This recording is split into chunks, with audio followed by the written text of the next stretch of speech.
Rama Rama, Hare Hare, Nittai Gaur Hari Bo, Hari Bo, Hari Bo, Nittai Gaur Hari Bo, Nittai Gaura Hari Bo, Hari Bo, Hari Bo, Nittai Gaura Hari Bo. Jai Jai Prabhupada,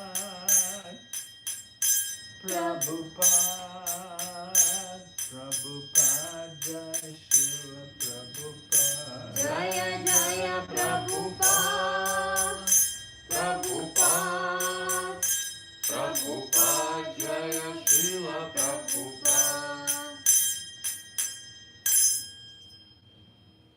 Nittai Gaur Premanande. Haribo. Om Namo Bhagavate Vasudevaya. Om Namo Bhagavate Vasudevaya. Devaya. Om Namo Bhagavate Vasudevaya. Om Namo Bhagavate Vasudevaya. Om Namo Bhagavate Vasudevaya. Om Namo Bhagavate Vasudevaya. Narayanam Namaskrityam. Narayanam Namaskrityam. Naram Chaiva Narottamam. Naram Chaiva Narottamam. Devim Sarasatim Vyasam. Devim Saraswatim Vyasam. Tato Jayamudirayat. Tato Jayamudirayet. Nastraprayeshu Babadreshu. Nashtaprayeshu Abhadreshu. Nityam Bhagavata Sevaya. Nityam Bhagavata Sevaya. Bhagavati Uttama Shloke. Bhagavati Uttama Shloke.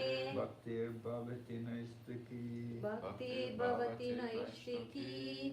We're reading Srimad Bhagavatam, Canto 1, Chapter 8, text number 26.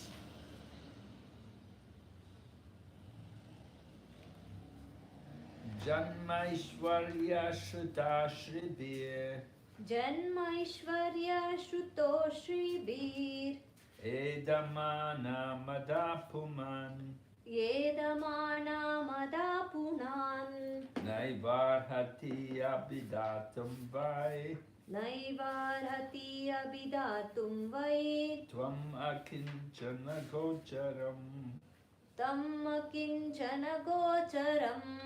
Janma Aishwarya Shruta Shribir.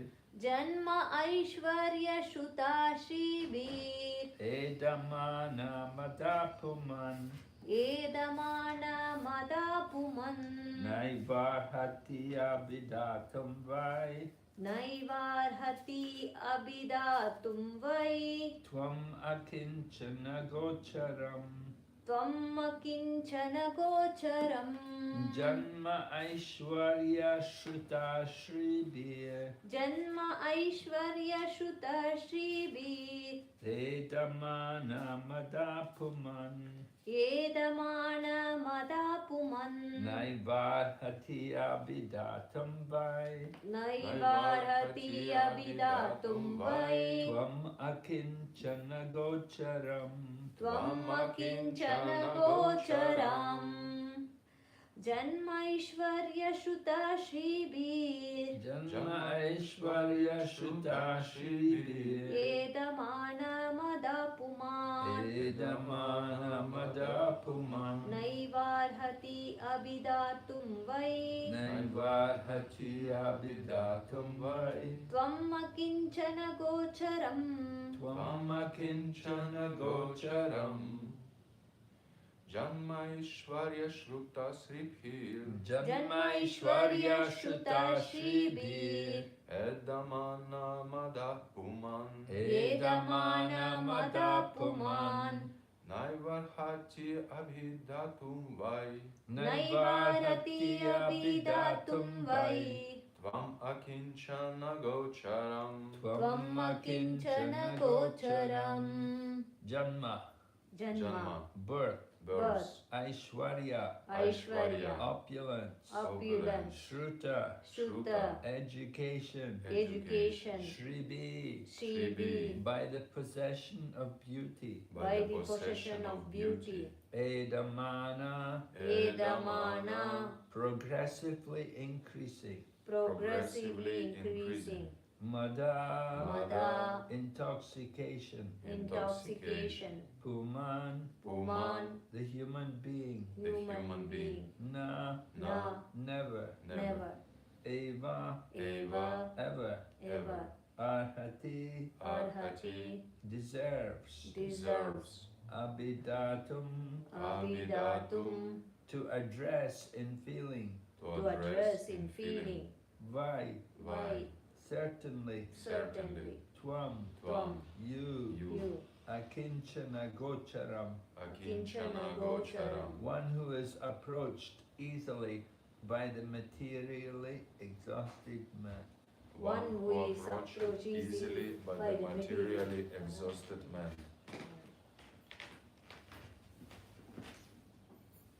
Translation. My Lord, your Lordship can easily be approached, but only by those who are materially exhausted. One who is on the path of material progress, trying to improve himself with respectable parentage, great opulence, high education, and bodily beauty, cannot approach you with sincere feelings. Purport by Srila Prabhupada. Being materially advanced means taking birth in an aristocratic family and possessing great wealth, an education, and attractive personal beauty. All materialistic men are mad after possessing all these material opulences, and this is known as the advancement of material civilization. But the result is that by possessing all these material assets, one becomes artificially puffed up, intoxicated by such temporary possessions. Consequently, such materially puffed up persons are incapable of uttering the holy name of the Lord by addressing him feelingly, O Govinda, O Krishna. It is said in the Shastras that by once uttering the holy name of the Lord, the sinner gets rid of a quantity of sins that he is unable to commit. Such is the power of uttering the holy name of the Lord. There is not the least exaggeration in this statement. Actually, the Lord's holy name has such powerful potency, but there is a quality to such utterances also. It depends on the quality of feeling. A helpless man can feelingly utter the holy name of the Lord, whereas a man who utters the same holy name in great material satisfaction cannot be so sincere. A materially puffed up person may utter the holy name of the Lord occasionally, but he is incapable of uttering the name in quality.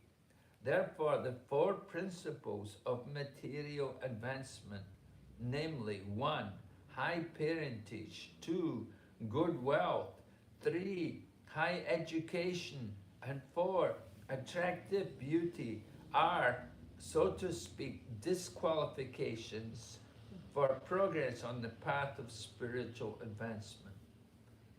The material covering of the pure spirit soul is an external feature, as much as fever is an external feature of the unhealthy body. The general process is to decrease the degree of the fever and not to aggravate it by maltreatment.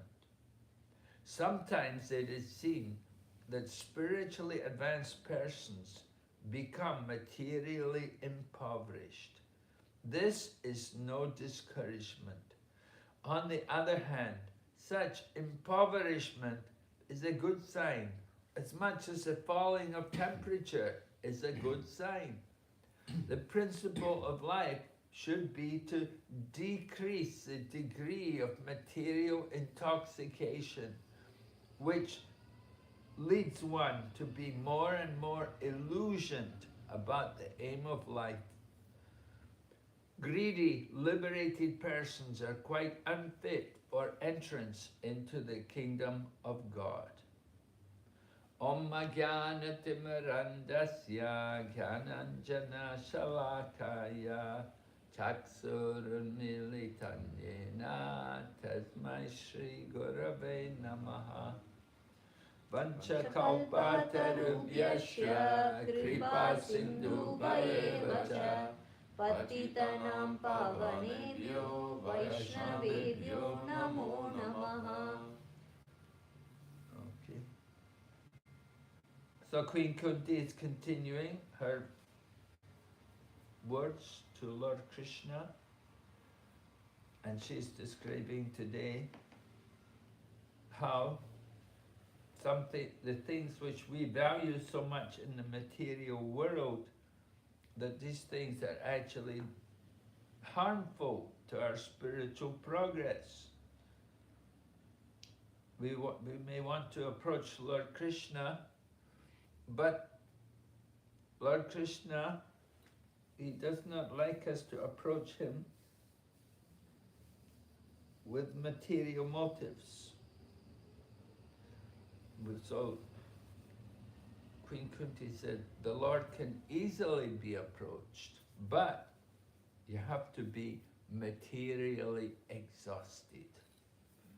So in other words, if we're still thinking, contemplating to enjoy the material world, then we're not exhausted yet. We still have some dreams, some plans, finding some happiness and some comforts and success in the material world. And so long as we're thinking like that, then it's going to restrict our attempt to approach Krishna. Because Krishna doesn't want that kind of relationship. He wants that we approach him, we should be completely disgusted with the material world. All right, we've given up the attempt to enjoy the material world. Right? Akinchana gocharam. So akinchana means one who has something. So akinchana, one who has nothing. He's given up everything. This is required. Then it becomes easy to approach Krishna. So Prabhupada describes when we have these material things, the good birth, the money, the good looks, the education, these things, this is going to restrict our feelings for Krishna, because we become proud of these things. We become intoxicated by these things. Intoxication, pride, right? And that's against our regulative principles. We should give up all kinds of intoxication. And the most dangerous intoxication, pride in these material things. So, then Prabhupada talks about how so long as we're attached to the material world, we won't be able to call the name of the Lord with proper feelings, with proper devotion. And Prabhupada explains how there's quality in the chanting of the holy name. There's namaparad, offensive chanting. There's namabas, the shadow of the name, and shuddhanam, the pure name. So when we chant even namabas, then we can get rid of the sins. If we chant even the shadow of the name, you can get rid of the sins. But it's not so easy to chant namabas because we have so many material desires, and that's offensive to the chanting of the holy name, right? We were just saying the 10 offenses. To maintain material attachment Even after receiving many instructions, it's an offense, right? So we have to be very careful not to commit offenses. So long as we're committing offenses against the holy name, we won't get the real mercy of the holy name. So Prabhupada said, everything depends on the quality of feeling.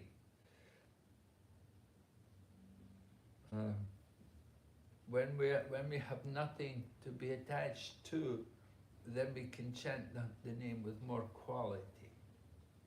But somebody chants the holy name and they're comfortable in their material life and they're satisfied with their material life, then they won't be able to chant the same. It won't have the same effect. So Prabhupada talks about the fever. Just like if you have the fever, you want to reduce the fever to the normal temperature, right? You get some fever, you want to bring the temperature down to the... But modern society, their process is to increase the fever.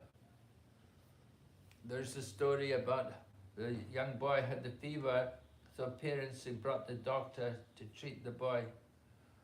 And the doctor gave him an injection. He gave the injection, the boy died. Parents said, oh look, the boy's dead. Doctor said, fever's gone. Right, fever's gone, no more fever.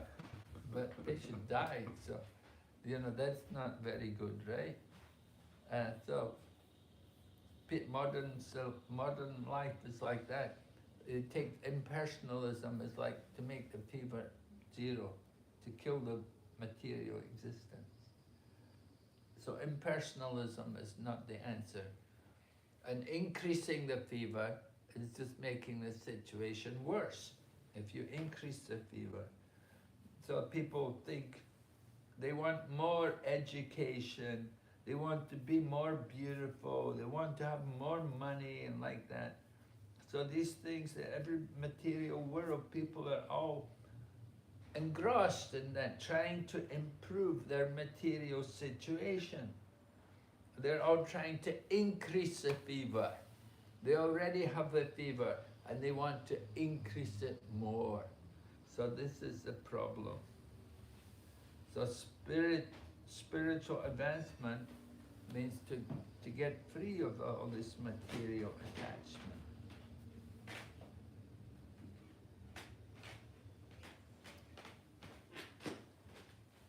So people are so illusioned by the material world.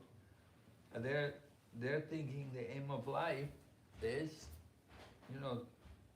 to get money. They think this is my success. So many people get money that they get it by lying and cheating and stealing. They don't get the money honestly, And they think, oh, they're very successful, they made a lot of money. And how they did it, by lying and cheating and so many things. And then people want education. They will do so many things for education. They study for so many years. Education is just another business. You have to pay so much money for education. It's, who can pay more money than you can get the higher education. Mm-hmm. People go and study for years. In Malaysia, the people there, they will borrow money. They'll have to pay it back for the rest of their life, just so their daughter or son can get some education. And this education, Prabhupada called that modern education, modern universities, is the slaughterhouses. Slaughterhouses. You go to the universities, it's like a slaughterhouse. They learn all bad habits at the university. They go there and they associate together and they start drinking and then drugs, free sex, young men and young women living together without marriage. It's very common, all in the name of education. Oh, we're educated. We're enjoying education. So They don't know what is real education means. To understand I'm not the body, but people who are going for education, they're all in the bodily consciousness. They're going to enhance their bodily condition. So we're not the body. That's real education. But they don't want that kind of education. And then people want beauty. They will spend so much money to be beautiful. They want the color of their eyes changed. You know, in Japan, people will go, they want to have blue eyes instead of black eyes. And they go, they'll spend a lot of money. People will spend a lot of money for their hair, the nails, as you were seeing, the nails, they'll spend so much money, the hair, the nails, the skin. It's all the skin disease, the bodily disease. There's that one shop, the body shop. Body shop. The body shop, you know. It's all the body, you know. People, of course, they're very concerned about the material body. Make the body beautiful.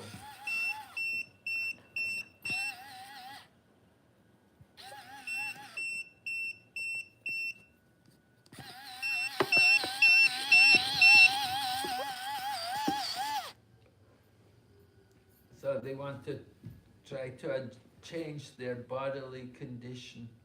All of these things, it's all in relation to the body. High parentage. Oh, we're high class. We're very high class family. Or why are they high class? You know, it's all very temporary in the material world. And people don't realize the nature of these things. They work so hard to get these things, which are so temporary. They're finished with the body. You may have so much money.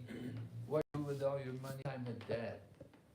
We were hearing yesterday from the Ramayana, right? Yeah. We were telling about Vibhishan. Vibhishan said, when I die, he said, put all the sorts, throw it all around. Because it came from the earth and it goes back to the earth. When you leave the body, you cannot take anything with you. Your education, your money, your beauty, it's all finished with the body. But people are so attached to the body. They don't realize the temporary nature of all of these things.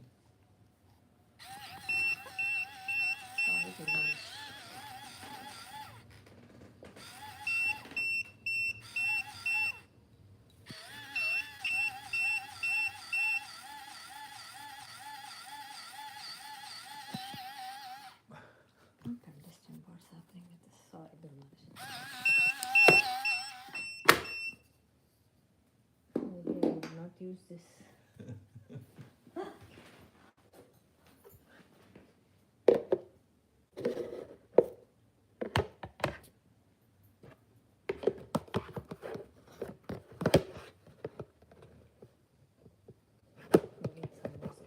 Please continue, Guru. Okay. Sorry. So we're explaining these 4 goals of life. What people think the goals of life, they're simply material things, and they're finished with the body. But people think, oh, this is advancement of material civilization. Materialistic man, they're thinking they're advancing by having more money, by being more educated, by having born in a big, prestigious family. And so the illusion of the body is going to obstruct our devotion to Krishna. The more we're attached to the body, the less we can have attraction to Krishna and to the holy name. The more we're absorbed in material life, then the less we will have a taste for the holy name. It will certainly obstruct our chanting of the holy name. So we have to, if we really want to develop Krishna consciousness, we have to appreciate all of these things, that it's temporary. Now, of course, we can't expect everyone to give these things up. You're living in family life and you have family, you have responsibilities, you have to do something, you have to have some education, we have to take care to look nice, you have to have some money, and so on. But we have to understand these things are temporary, and we shouldn't be in any illusion about these things. If we're bewildered by these things, overly attached to all of these things, then it will certainly obstruct our devotion to Krishna. So it's no harm in having these things, but don't be attached to them. And we have to understand how temporary they are. And so the real goal of life is to develop our attraction for Lord Krishna. So if we're bewildered by opulence and we're bewildered by our bodily beauty, then we will never be able to approach Krishna. At least not sincerely. We won't have any sincere purpose in our approaching Krishna, because we're attached to all of these material things. So we have to understand all of these things, the opulences of the material world, that they're all given by the grace of Krishna. And sometimes Krishna gives you and sometimes Krishna doesn't. We shouldn't be mad after them. Whatever is given, we use it for the service of Krishna. And if we don't have something, all right, then we accept it, that Krishna hasn't given us these things.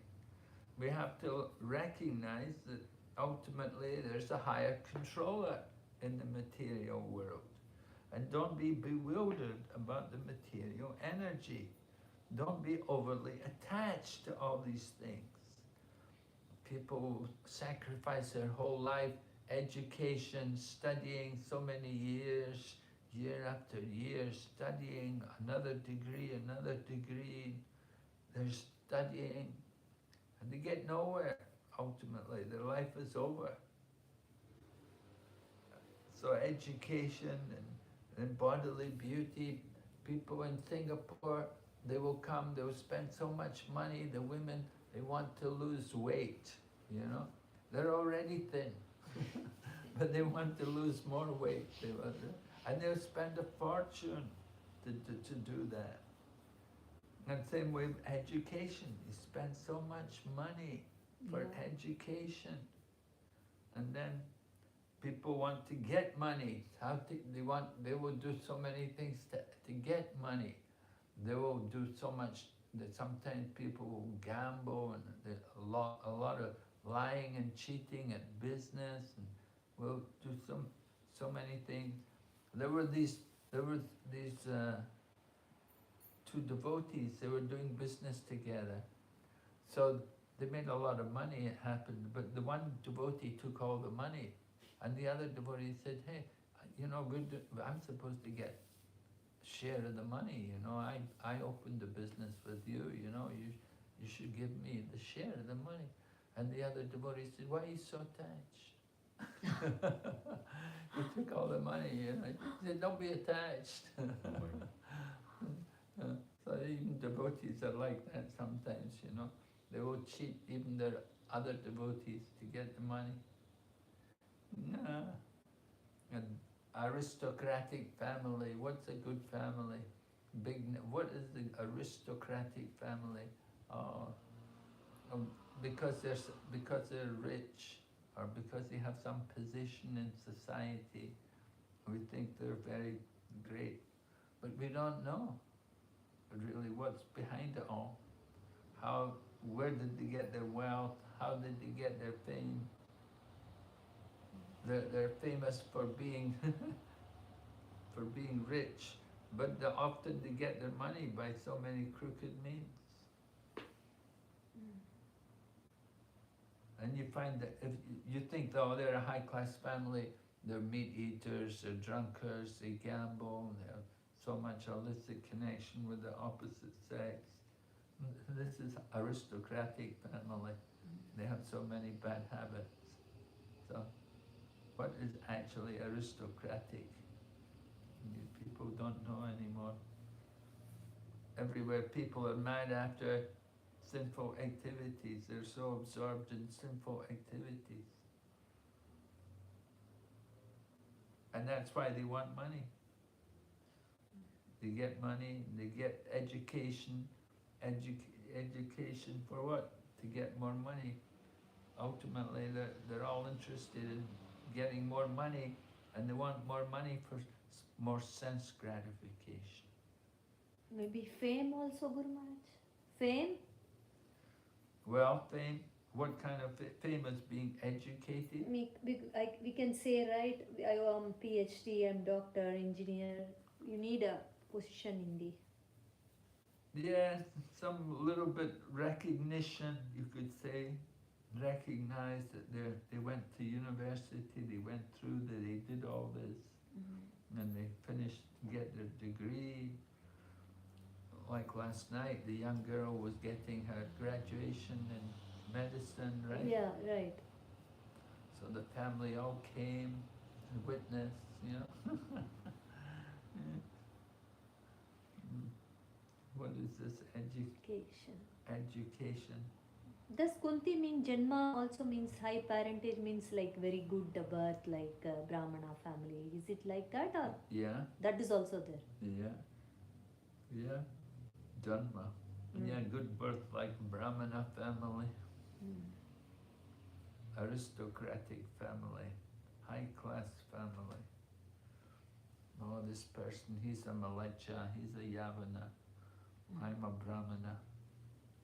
Right? People make distinction, prejudice like that. Who is actually advanced and who's not. So it's all very materialistic judgment. Somebody is high class. What is high class, you know?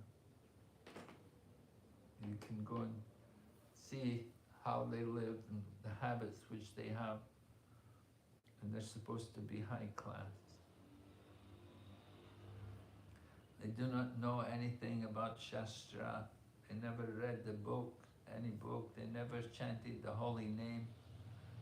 And they eat everything. They have all bad habits, but they're considered high class because maybe they have some money or they have some position in the government or something like that.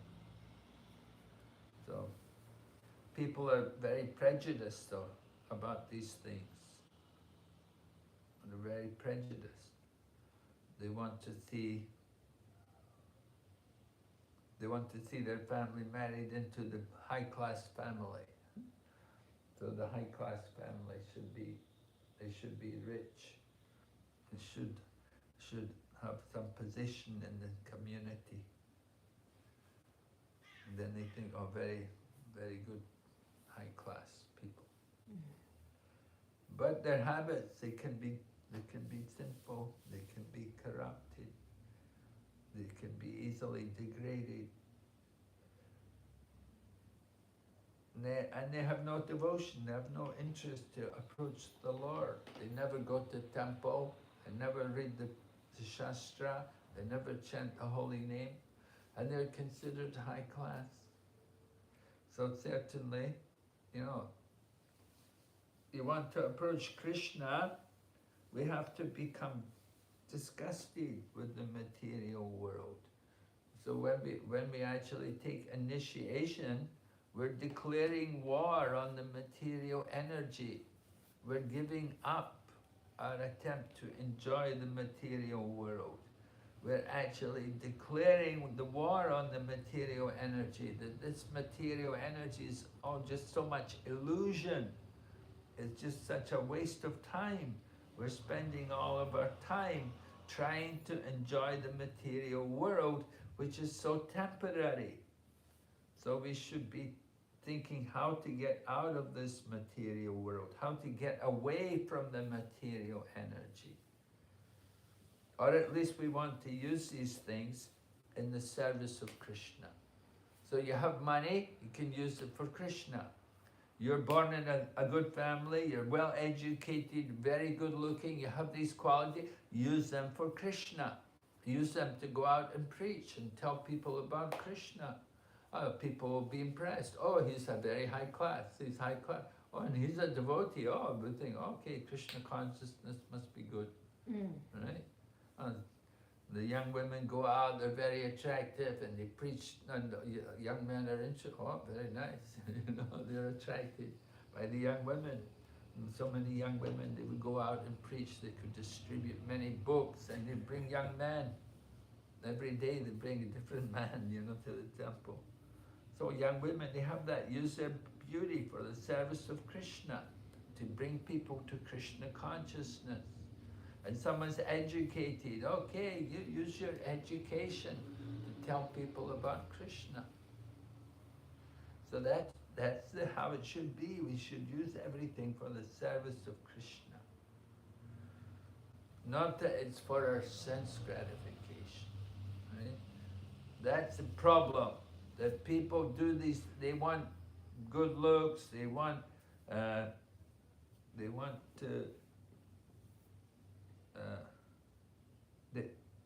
they want education, they want money, everything. It's all for their sense gratification.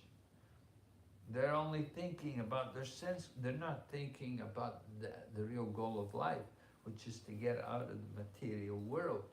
But they're thinking how to enjoy more in the material world. How to enjoy in this place. But Prabhupada explained in the previous verses, this world is not meant for enjoyment. There's danger everywhere. It's all danger. We have to understand the nature of the material existence. There will be problems, there will be troubles. And we should be thinking how to get out, how to get free from this world. So this is the program. This is why this verse is important. We have to understand how to become qualified to go back to Krishna. And one of the qualifications is we should be tired of material life. We should want to just simply become Krishna conscious. That's important for us. We want to go beyond birth and death. We have to get free of birth and death. If we have to come back again in the material world, we failed. So we have to be determined that we want to get the shelter of Krishna. We want to approach the Lord, the lotus feet of the Lord. Okay, any questions?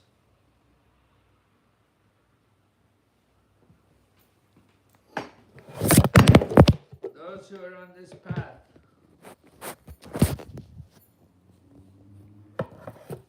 Have to. Huh? Yesterday I spoke with a friend, a Christian friend, it's a faith, but it's a business and I said it's more like say right now.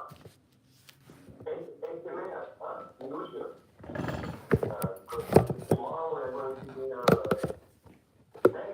morning and we like that yours after spiritual eternal. And it's not, it's one said that. But when you look at the beautiful sunset, beautiful, Can understand? trees, the lake, the reflection of the sun in the rain. When you look at such a beautiful sun. Pirangela Prabhu, actually the clarity is not there with your, we could hear you, but we can't understand what you're saying. Maybe you connect directly without any headphones. So understand, also understand that it's not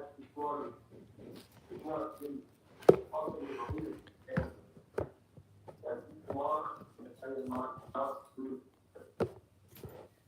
Prabhuji, your voice is broken and very unclear. Maybe you can share your question in the chat. because we cannot hear you. I'm sorry.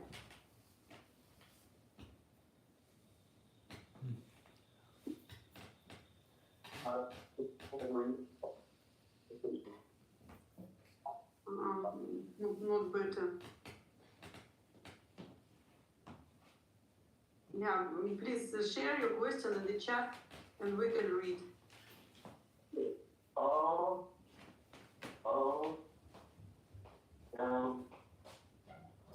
We cannot hear, sorry. No.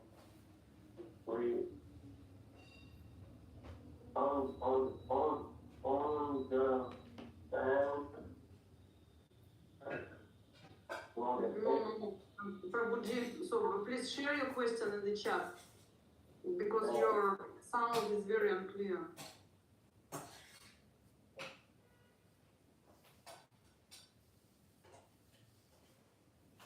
Okay, Guru Maharaj, can I also ask the question? Yes. Prabhuji shared his question in the chat.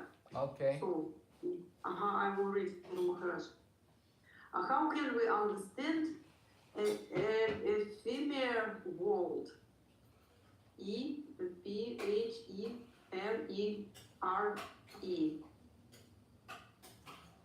What is that? How can we understand? How can we understand the illusory world? He used the word ephemeral. What word did he use?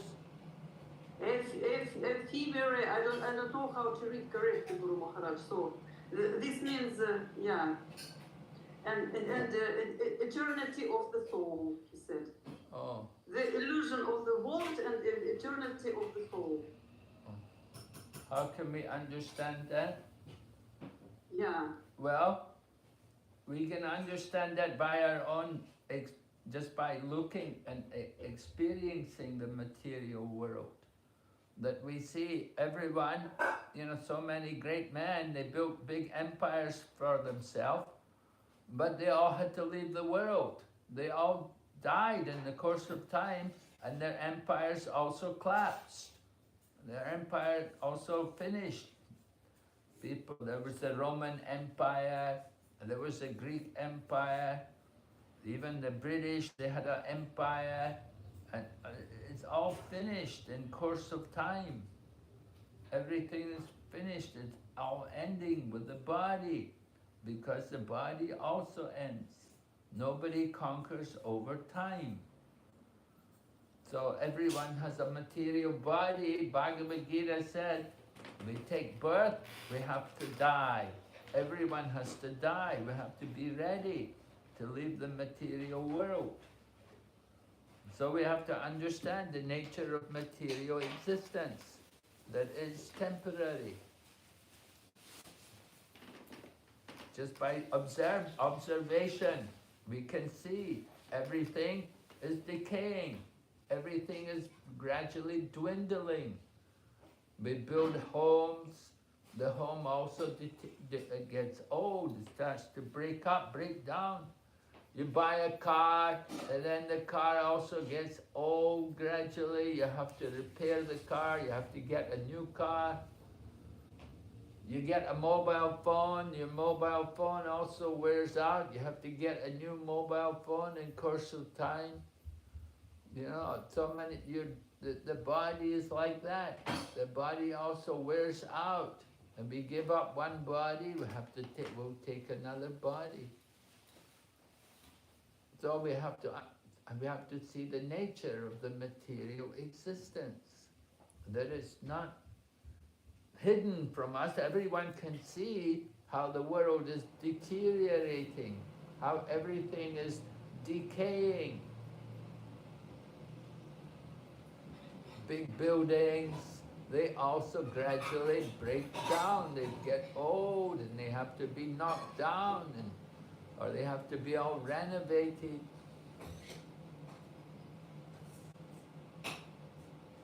So that in this way, just by looking at the world, we see how the world is temporary, how it's decaying. And then how can we understand the eternal nature of the soul? That is more difficult.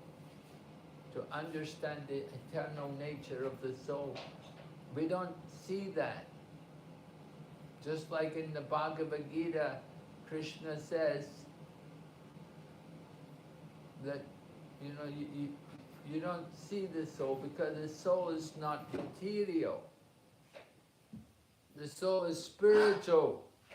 So to see the soul, you have to have spiritual vision. And we have to learn how to see things guided by Shastra. Just like we understand within everyone, there's a material, everyone has a material body, and within the body there's the soul. And so when somebody passes away, when they leave the world, people will say they have gone. The person is gone. But the body's still there, but the soul is gone. The consciousness is gone with the soul. So consciousness, that's the symptom of life.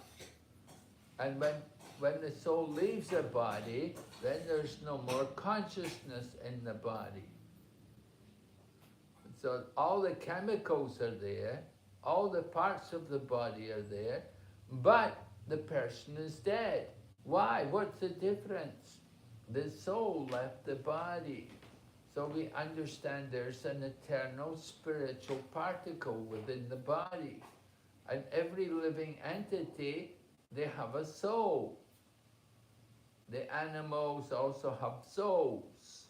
And the trees and plants, they also have souls. So every living entity is a spirit soul. And because the soul is there in the body has life. But when the soul leaves the body, then it becomes a dead body. So the difference between the living body and the dead body, there's no soul in the dead body. So we have to understand the nature of the soul. That for some time lives in the material body.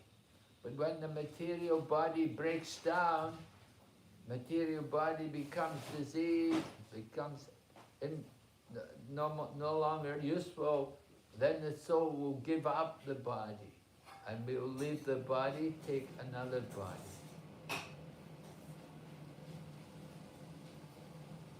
So yes, it's difficult to understand the soul.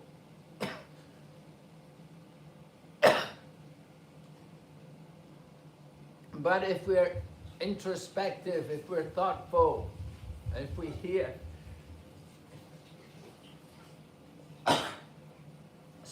if we hear from the Shastra, then we can understand there's a soul. It's not difficult. Just like Prabhupada gave the example, he would say, my hand, my arm, my head, my leg, my body. Who is the owner of the body? The owner of the body is the soul living in the body. So we say my. Who's the proprietor? Who's the owner of this body? That is the soul. So in this way we understand there's a spiritual existence within everything. The body changes, but we are still the same.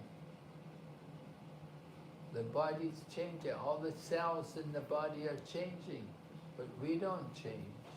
We still have the same name, just a different body. We have to understand who is within the body. There's a soul, the eternal soul. We are all souls. We're all spiritual beings. So this is self-realization. To understand our own self, this requires some purification. We have to hear and we have to be thoughtful and consider this carefully to understand the nature of existence. That the body is temporary and the soul is eternal. So thank you for that question. Prabhu. Any other question? Yuvati? Guru Maharaj. Guru Maharaj, Prabhu has one more question. Oh, So can I read? okay. So, what about Varnashram Dharma? The society must be structured. So, we need some education in the human society. Well, yes, what is real education? Real education is to understand, first of all, you're not the body. That is real education. People need jobs, all right? You don't need to study at university for many years just to do simple jobs. You know, people, they need to learn reading and writing and arithmetic. A little basic arithmetic and reading and writing. They have to learn then they can read the Shastra. That is education. But people, they'll devote so many years of their life to studying things which are not very important. They will study the grass, they will study how the grass grows, they will study plants, they will study animals, they will study humans. They study so many different things about the world, but they never understand the real nature of the world. They only understand the material, they're only looking at the material aspects of it. Yeah, people need jobs, they have to work. What kind of work? You've got the Brahminical class who are educated, who are studying Shastra, and they're teaching and guiding people materially and spiritually. And then you've got the Kshatriya class who are administrators, who are managing, who are good in looking after things and organizing things. Then you've got the Vaishya, who are the business class of people. They like to buy and sell. And then you've got the Sudras, who are the workers. So the Sudra class of people, they work under the direction of the other class of people. They're told what to do. So that in every society, everywhere in the world, we will see there are these 4 different classes of people. You've got the educated people, you've got the administrator, you've got the business people, and you've got the worker. So Varnashram is already there by the arrangement of God. Of course, we don't put labels on people. That's not required. But what's really lacking is the Brahminical class, the real educated class of people that they're not educated in spiritual knowledge. They're only educated in material things. They've only studied the material energy, and they have no knowledge, they have no understanding about the spiritual energy. So that's lacking. And then Kshatriyas are meant to protect people. They're meant to give protection. And of course, Vaishyas, they're meant to protect the cows. So these things have to be done. These things are lacking. Protecting the cows and protecting the people from being cheated and misguided. The Kshatriya class should do that. In the Brahminical class, they're meant to lead. They're meant to show the example of detached work. They're meant to work in a detached way. There has to a class of people who are not material, who are not selfish. Most of the world people are just selfish and they want to get money for themselves. But the Brahmana class, they're meant to be renounced. They're meant to be detached. They're not interested in their own well-being. Rather, they want to see other people happy, taken care of. All right?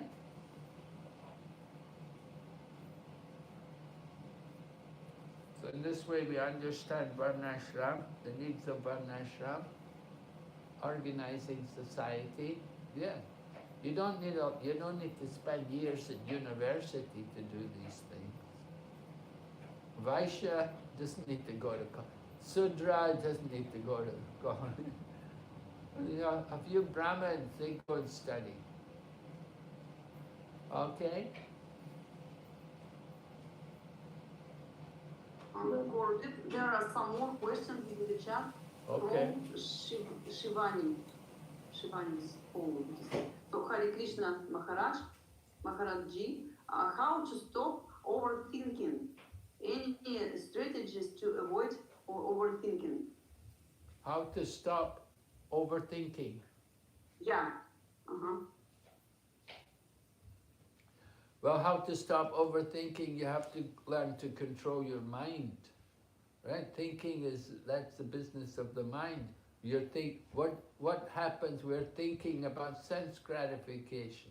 We're thinking what I'll have for breakfast. We're thinking what I'm going to do today. We're thinking about what's my economic situation like. We're thinking all of these, we're thinking things for our sense gratification. We have to learn to control the mind and focus the mind on something, some other thing than just sense gratification. Of course, sense gratification has to be there, but it has to be controlled, it has to be regulated. So this is important. So thinking too much, I mean, it's good to think. The question is, what are you thinking? We want, we cannot stop thinking, cannot stop the mind, but we can control the quality of what we think about.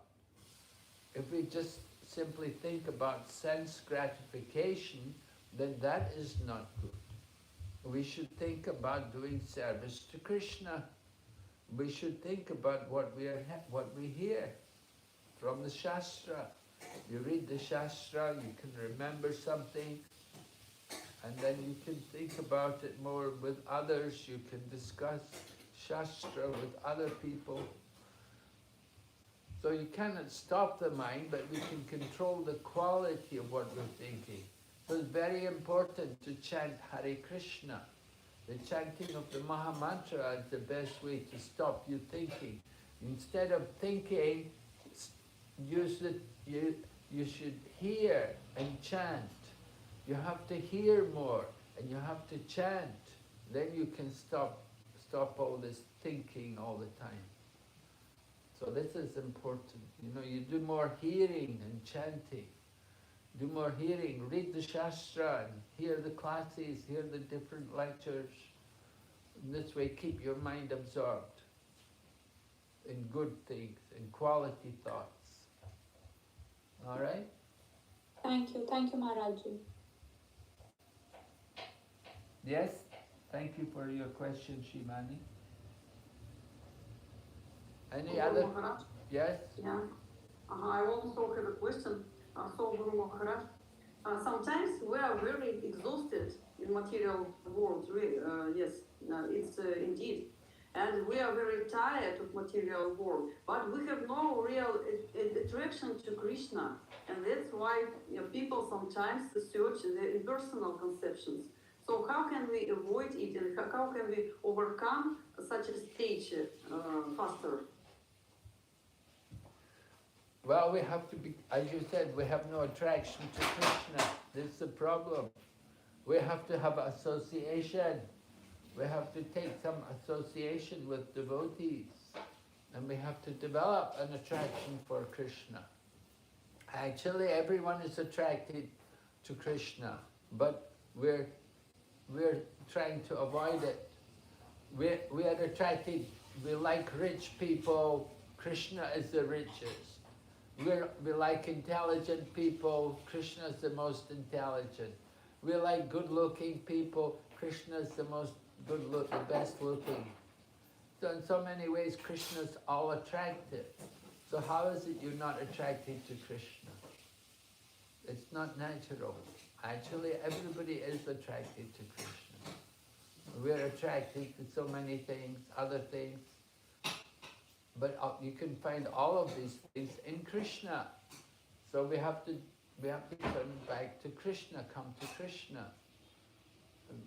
It takes, again, we have to discipline the mind and the senses, controlling the mind and the senses, bring the mind back.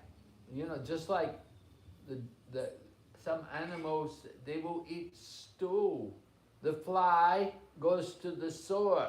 Wherever there's some infection on the skin, the fly will land there.